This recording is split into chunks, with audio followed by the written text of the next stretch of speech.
نحمدہ ونصلی علی رسولہ الکریم اعوذ باللہ من الشیطان الرجیم بسم اللہ الرحمن الرحیم قد افلح من تزکا وذکر اسم ربہ فصلی صدق اللہ العظیم۔ یقیناً فلاح پا گیا وہ کہ جس نے پاکیزگی اختیار کی اور اپنے رب کا نام یاد کیا اور نماز پڑھی۔ صحیح ابن خزیمہ میں ہے کہ اللہ کے رسول صلی اللہ علیہ وسلم سے اس آیت کے بارے میں دریافت کیا گیا تو آپ صلی اللہ علیہ وسلم نے فرمایا کہ نزلت زکوٰۃ الفطر، یعنی کہ یہ آیت زکوٰۃ الفطر کے بارے میں نازل ہوئی ہے۔ آدمی ابن عیینہ نے اپنی تفسیر میں حضرت اکرمہ کا یہ قول نقل کیا کہ آدمی عید الفطر کی نماز سے پہلے اپنی زکوٰۃ الفطر ادا کر لے، کیونکہ اللہ تعالیٰ کا ارشاد ہے کہ فلاح پا گیا وہ جس نے پاکیزگی اختیار کی اور اپنے رب کے نام کو یاد کیا اور نماز پڑھی۔ صدقہ فطر جمہور ائمہ اور فقہا کے نزدیک فرض ہے، جبکہ احناف کے نزدیک یہ واجب ہے، اور فرض اور واجب میں معمولی سا فرق ہے جو کہ اعتقادی فرق ہے، ورنہ عملاً دونوں کا نہ کرنا قابل گرفت ہے۔ حضرت عید الفطر ایک تہواری نہیں بلکہ رفاع عامہ کی ایک تدبیر بھی ہے۔ یہ فطرے والی عید ہے۔ فطرہ اس تہوار کا لازمی عنصر ہے۔ کوئی شخص جو فطرہ دینے کا اہل ہو اور فطرے کی ادائیگی نہ کرے تو اس کی عید ادھوری رہ جاتی ہے، کیونکہ وہ اسلامی معاشرے میں ایک سماجی مجرم ہوتا ہے اور روزے میں جو تربیت اس کو دی جا رہی ہوتی ہے اس کی وہ نفی کر رہا ہوتا ہے۔ صدقہ فطر کی حکمت میں ہم حضرت ابن عباس رضی اللہ تعالیٰ عنہ سے روایت کردہ وہ حدیث دیکھتے ہیں کہ جس میں نبی اکرم صلی اللہ علیہ وسلم نے فرمایا کہ زکوٰۃ الفطر فرض ہے تاکہ روزہ دار سے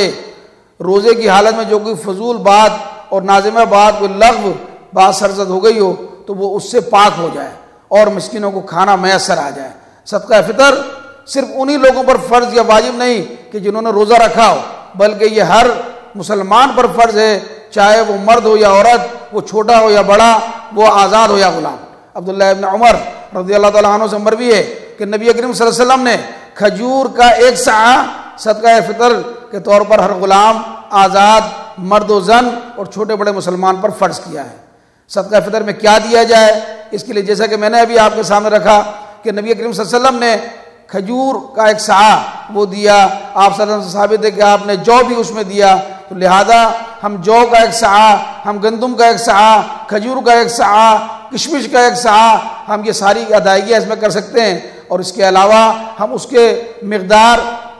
اماؤنٹ یا رقم جو ہے وہ بھی مستحق کو دی جا سکتی ہے۔ علامہ حافظ عبداللہ محدث روپڑی فتویٰ دیتے ہیں کہ فطرے میں قیمت دینے میں کوئی حرج نہیں، اور وہ استدلال کے لیے بخاری شریف کی کتاب الزکاة کے باب میں مذکور حضرت معاذ بن جبل رضی اللہ تعالی عنہ کا اہل یمن کو یہ کہنا پیش کرتے ہیں کہ میرے پاس جوار، مکئی کے بجائے کپڑے کی چادریں اور لباس لے کر آؤ، تمہارے لیے یہ آسان ہے، اور مدینہ میں اصحاب نبی صلی اللہ علیہ وسلم کے لیے بھی بہتر ہوگا۔ اس روایت میں اگرچہ انقطاع ہے، لیکن امام بخاری جیسے معظم محدث کا استدلال کرنا اس کو تقویت دیتا ہے۔ یہ روایت اگرچہ زکوٰۃ کے بارے میں ہے، لیکن جیسے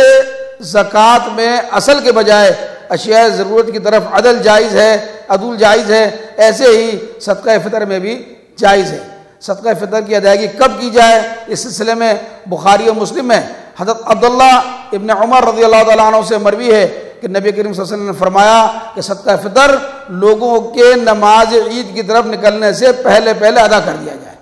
ابو داؤد اور ابن ماجہ میں روایت ہے کہ جس نے عید کی نماز سے قبل فطرانہ ادا کر دیا تو یہ قبول ہونے والی زکوٰۃ ہے، اور جس نے یہ نماز کے بعد ادا کیا تو یہ محض صدقوں میں سے ایک صدقہ ہے۔ صحابہ کرام رضوان اللہ تعالیٰ علیہم اجمعین عید الفطر سے 1-2 دن قبل ہی صدقہ فطر ادا کر دیا کرتے تھے، کیونکہ اس کی حکمت لوگوں کو اپنی خوشیوں میں شامل کرنا، کہ جس طرح میں خود جو ہے وہ عید منانے کی جو ہے وہ تقدو کر رہا ہوتا ہوں، جس طرح کہ میں اپنے بچوں کو نئے نئے کپڑے پہنا کر اچھے کھانے ان کے لیے تیار کر رہا ہوتا ہوں، تو وہی میرے مسلمان بھائی کا حق ہے، لہٰذا اس کو جو ہے پہلے ادا کر دی جائے، اس میں کوئی حرج نہیں۔ صدقہ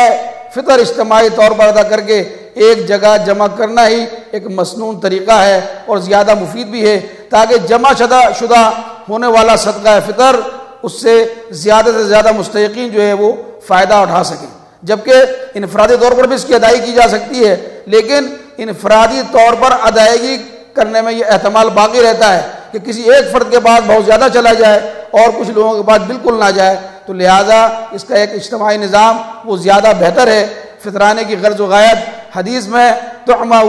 للمساکین بیان کی گئی ہے، یعنی فقیروں، مسکینوں اور محتاجوں کو عید کے دن با فراغت کھانا کھلانا۔ اور ابھی جو ہم نے معاذ بن جبل رضی اللہ تعالیٰ عنہ کی حدیث دیکھی، اس کی روح سے وہ کپڑے بھی ان کو میسر کرنا کہ جو ان کی ضروریات ہو وہ مل جائے، اس حکمت کو پیش نظر رکھا جائے تو ہمارے ان لوگوں کا عمل سراسر غیر مفید نظر آتا ہے کہ جو نماز عید کے لیے نکلتے ہوئے راستے میں پیشہ ور گداگروں کے ہاتھوں میں فطرانہ جو ہے وہ تھماتے ہوئے چلے جاتے ہیں۔ یاد رکھیے کہ محض سستی اور آسانی کی خاطر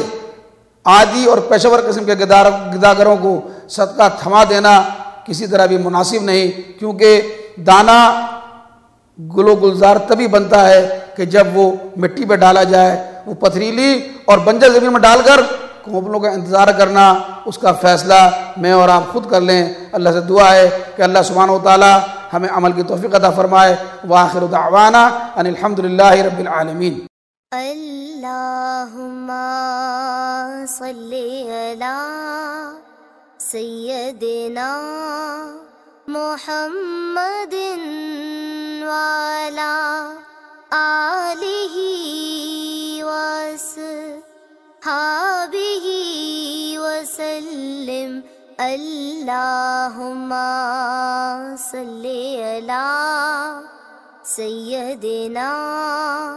محمد وعلی آلہ وصحبہ وسلم۔